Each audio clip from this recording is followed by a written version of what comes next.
আসসালামু আলাইকুম। সবাই কেমন আছেন? আশা করি সবাই যে যেখানে আছেন সুস্থ আছেন, ভালো আছেন। নতুন আরেকটি ব্লগ নিয়ে আপনাদের সামনে হাজির হলাম।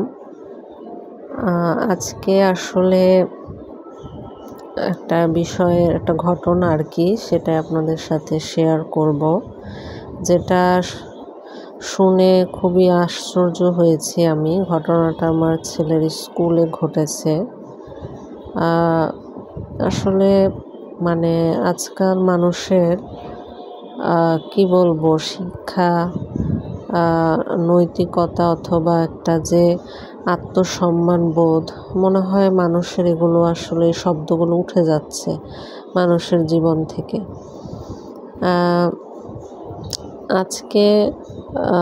আজকে না, বেশ কিছুদিন আগের এই ঘটনাটা, আমার ছেলের স্কুলের ঘটনা। একজন দুইজন গার্জিয়ানের ভিতরে আসলে একটা ঝগড়া হয় এবং ঝগড়াটা হয় তাদের বাচ্চাদের নিয়ে।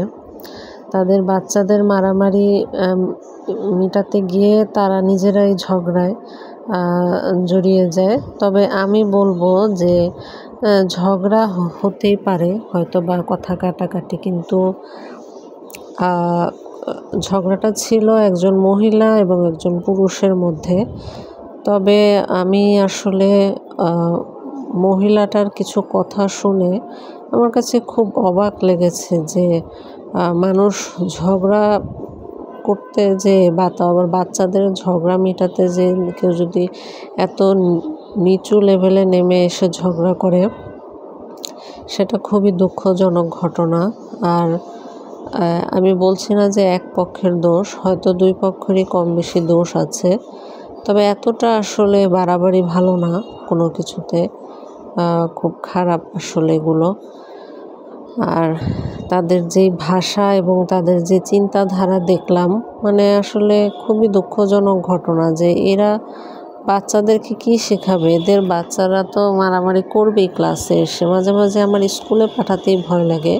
আমার ছেলের স্কুলে এমন মারামারি হয়, ওরা করে, বোতল দিয়ে মারে, মানে যাচ্ছে তাই অবস্থা।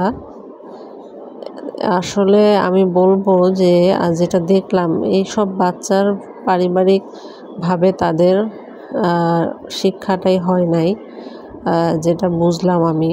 খুবই খারাপ লাগেছে আমার এই ঘটনা দেখে। গালিগালাজ, মানে একজন